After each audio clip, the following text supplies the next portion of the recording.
Alright, you guys, welcome to the People Project. This is a very fun and interesting episode for us. We have Adi here. And Romeo. And Romeo, can't forget about the beautiful pup.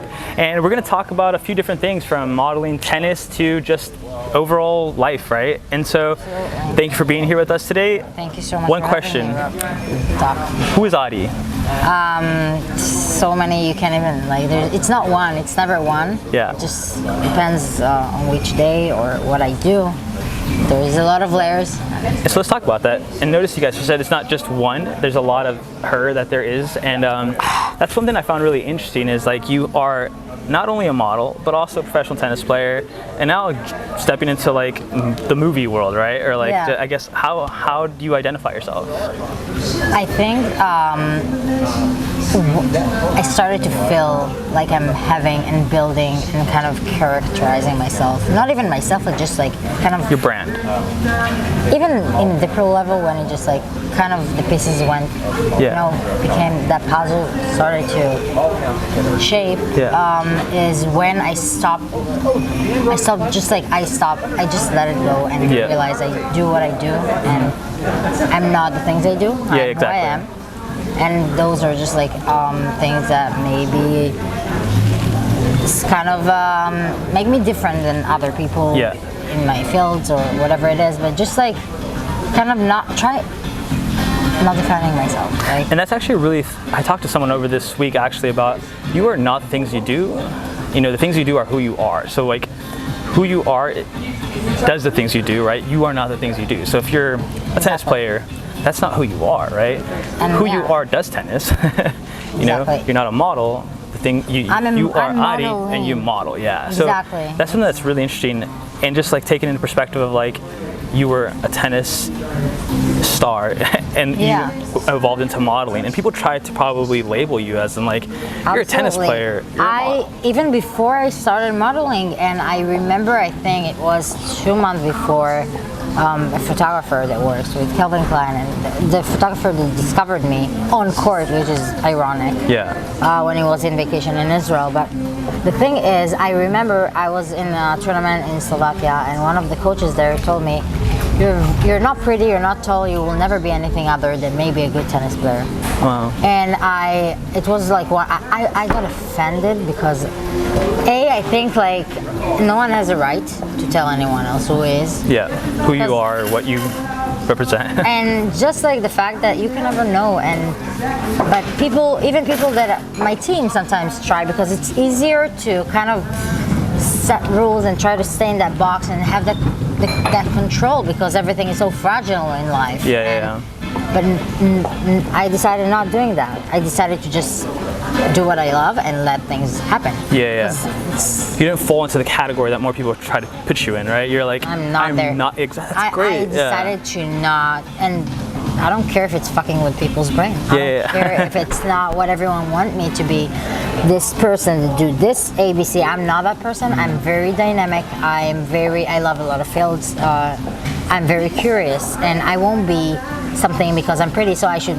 The way my mom raised me, the way my parents, the way my family is very open-minded, and just like it's all about exploring and just adjusting everything that you learn from and taking things to other places and open new doors, and just the journey. The journey almost kind of defines you more than what you actually do. Like that's interesting, right? In retrospect now. That's the only thing eventually, because it's time, and time, I think, it's the only concept in life that is actually existing, because it's the only thing that, as long as you don't have Alzheimer or something that you forget who you are, it's the only thing that eventually you're like, wow, I've been through so much. I've done this and I've done. I'm not the money I have. I'm not the matches I won. I'm not the campaign. I'm not that. I'm my process, my journey, my step by step. You're your story. You're your own story. Exactly. And it's kind of evolving every single day, and that's kind of interesting, right? And it's something that is always and constantly building by, And it's actually quite interesting. I want to talk to the audience a little bit about like more in depth on her, right? So let's start from the top, since that's where we're kind of started, is tennis, right? Like How old were you when you started? What did you accomplish in tennis, and how does that shape you as a person? Wow, I started when I was 8.5, very by accident. I had no idea what is the sport. I played every sport before. I did soccer and broke my nose twice because of it, and was like, really got hyped very fast, got over it and got bored by everything I did very fast. Yeah. And nothing really was that. I never really found something that can actually make me commit. Well, I was young. You know, people I mean, when they're 8, they're not.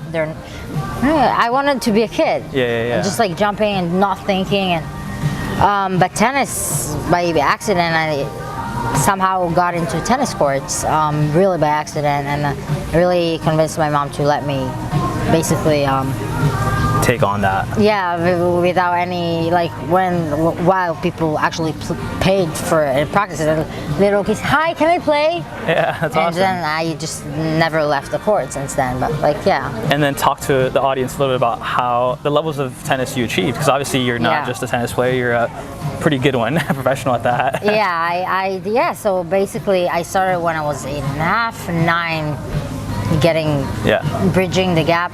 When I was 11, I left to Europe. If it's tournaments and then it's academies and it's month and it's basically your whole life.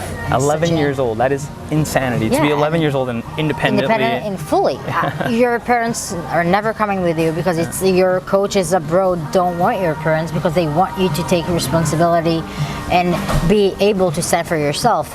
If it means wake up in the morning alone, if it means being able to take buses to court, to learn, because tennis, as long as you're not, even when you're double players, like doubles player, you don't, you're alone. You meet your partner on court, you don't sleep. Rarely and it's hard. It's extremely hard and challenging, but it gave me so much. It gave me life because it gave me culture. And you had to learn traveling and people and everything. My education is not necessarily from academics. I studied what I liked in life and what I found interesting. But it's the actual experience of life itself. And that's what taught you like who you are. And I mean, we'll jump into this subject because I think it's kind of really relevant. Is like obviously you get into modeling, right, and that's part of your career. But let's talk about you jumped into the military, like, and it was kind of like a thing that's not even like.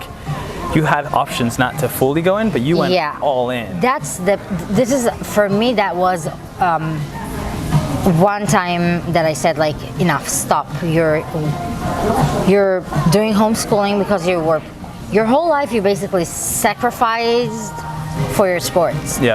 So when it came to school, okay, so I did homeschooling, and if it was like SATs in Israel, it's kind of a different concept, but it's still same plan. Alone, and everything you have in your life is being adjusted by your profession. And then the army, especially when my family has a very, very high qualified military background. Half of our family died in the military. A lot of my friends died in the military while wars. So sad. I was like, this is the time that you're choosing humanity and you're giving yourself the validation to stop being that person, that persona. Your team wants you to be, your coaches, you want to be, and you stop it, and you're not looking at your own benefit. But you remember you're from Israel. You remember the reason you still have a safe home and parents and a family that is alive is because of people in the military. And you're doing this, and it was crazy because usually if you're Olympic tennis player, professional tennis player, they give you kind of 90 days off to travel, play tournaments abroad. No one ever achieved more than one in one profession. I'm the only soldier in the military, like record, they got 2. They didn't want to raise me. It's crazy. They told me like, I won't be there. Why should they? And people pay so much. You have no idea what people try to pull off in order to not do it illegally and get a free. That's crazy, I said, like, you're not gonna go in that short-term way. This is something you're not gonna give. You're not gonna get away from. No, because then what am I?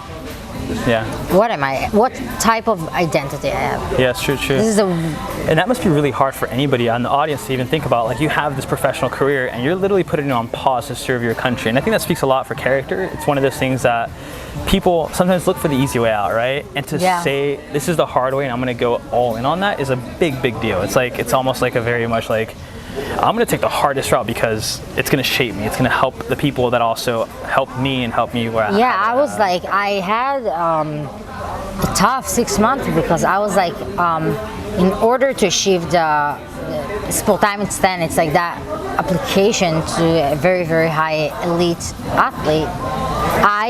What I did for 6 months was I've been in every place in the world from week to a tournament without resting. I was insanely injured. I had shots with cortisone, and you want just to win games, just to win tournaments in order to gain the points, and then you're like in the biggest, in the highest moment of your career and success, and you're doing it in order to pause your career. So it's so counter. Yeah, it's contradicting itself. And I was like, yep, and you're gonna do it like a big girl.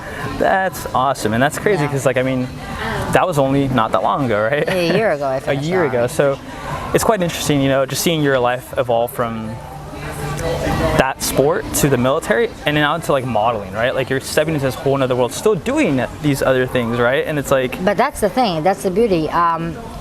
Even in the modeling, I'm not the usual top model. I'm 5'7".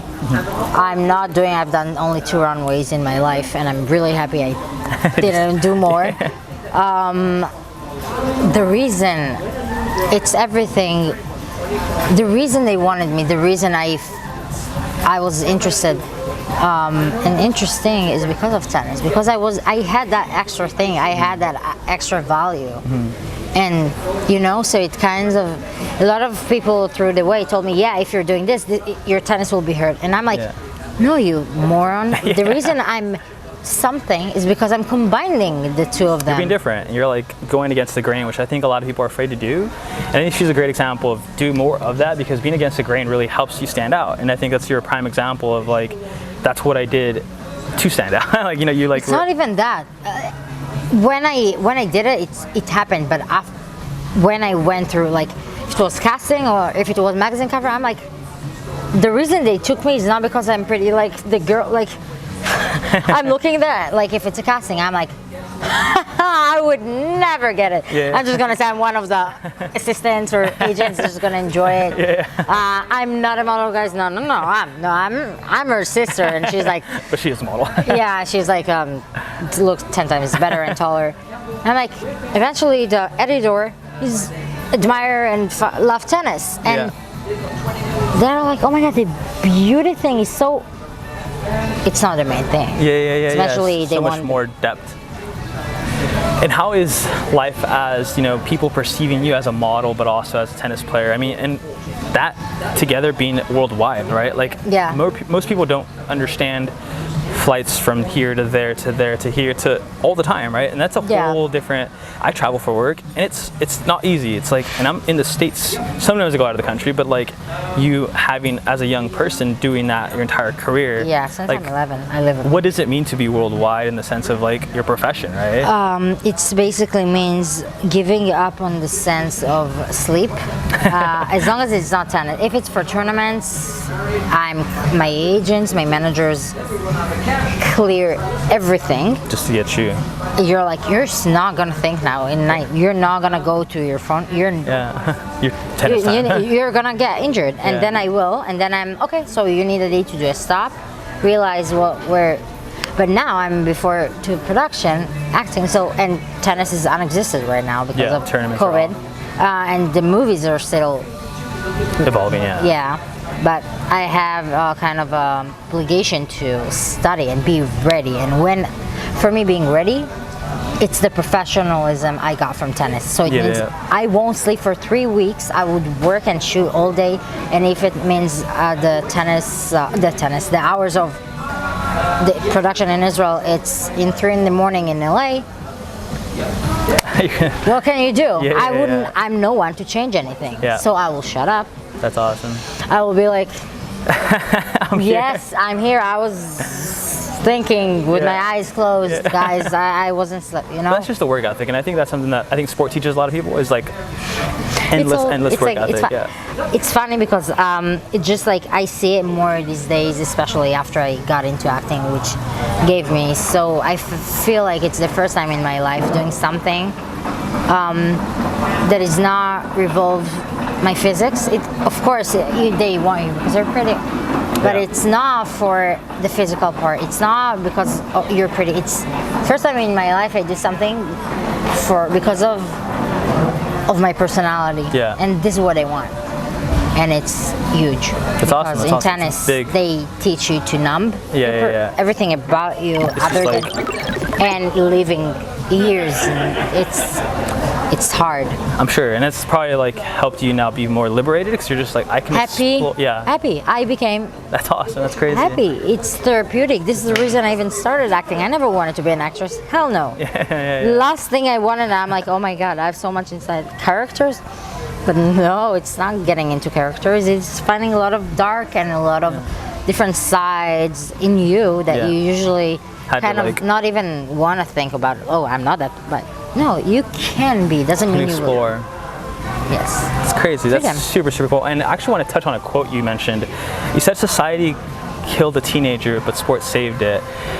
I feel like this is one of those catch-22s because like while sport was very, it very much numbed a lot of your personality, but then you saw like how society really affected someone like you at a young age, being a professional athlete, being a worldwide model, and then like, but sport saved it, right? Like it's a kind of crazy. I think, even this quote, I quoted it. I extremely believe in it because eventually life is very big. Like we're awesome. Like at least me. I really everything I do, and doesn't matter if it's an opinion. Eventually, with my life, it's kind of a contradiction. And in one way, sport taught me bad habits towards maybe helping my career and my professionalism and my my achievements, but my own self, when I just need to stop and ask myself, do I want this? Do I actually do it right now? Does it make me happy? We're just so like forgetting there is actual a girl that needs to live and to have fun and to see people and not being a work animal since she's 9. Knowing herself. That's crazy. But then I'm like, wait, it gave you so much wisdom, so now you can choose to not do it in now you have the freedom and if it's finance and if it's opportunity wise or so many other things, skills, and now I'm doing it not from a way of like, I want to get wild, I want to do it because they hurted me and they fucked me and this ruined my life, from a place that is so much more mature and kind of know himself in a way. And I'm like, now I deserve that for me. 100%, and that's awesome. That's, I think, people should experience. This is exactly, and this is tennis. It's that it taught me self-control, and it was extremely hard for me. It taught me just like to be able to do this kind of re-energize. Yeah. And that's everything. That is powerful, you guys. That is really powerful because I think there's a lot of things people can learn from this. And you're like a very special person, right? You've gone through like some crazy stuff, and so like it's really exciting for me to like even just hear what that's like, right? Like get a taste of it from your experience, right? Like obviously, like what is it to be a kid that's disciplined and super hardworking and just and then decides to do something for others above their so like. I hope a lot of people see this because then they'll be able to experience personalities that maybe aren't common. But the funny thing is because I really want to be honest, and especially with you, and I know for me hearing something from if it's influencer or role model or when it's honest you feel and it touches you, and when it's not, it's another screen. I had the most opposite personality. Work ethic, stability you could ever imagine for an athlete. I was extremely talented, smart, jumping from place to place, wasn't committed. It taught me to change that and kind of really know what I mean? like without the sport, I would be, I don't want. That's really? awesome. So go to sport. That's awesome, and like that's one of the things that that's your identity. I wasn't born far from it. Yeah. Work. Well, and it's always an evolution, right? People I think evolve as more they experience life, and so yeah, this has been good, and I think we'll keep it short and sweet for the sake of like. It's so amazing to see like what's happening, right? Like people are starting to get voices with like what you went through, right? Like, and it's funny, and I'll bring this up. Miley Cyrus recently did an episode with Joe Rogan, and she talks about what her life was like as a child actor, right? And she shares an entire story that I didn't know, and I'm sure many millions of other people did not know as well. And it's kind of amazing to see like someone like you that has a crazy like upbringing share what it was like, share how it shaped you, how it is shaping you, and how you see life from a different lens. So yeah, keep sharing your story. I think that's one of the things that you have that's very genuine. Like I think and I like that you're honest about the reality of what it is. And yeah, and who I am. Yeah. I'm like, it's not, I'm nothing special. I had amazing people around me that actually believed in me when I was so far from understanding what believe is. Even. Just like, works. It's awesome. It's supposed to work, it works. Yeah, trust in the universe. Love attraction. Yeah, so on that note, guys, we'll end today's episode. We hope that you guys enjoyed that. Leave some feedback, follow our friend Adi here, and let us know how you guys like this. If you guys want to see us again, maybe do maybe some tennis. We can, she can kick my butt. No. But yeah, until then, you guys, that is the end of episode of the People Project. We'll see you guys later. Peace.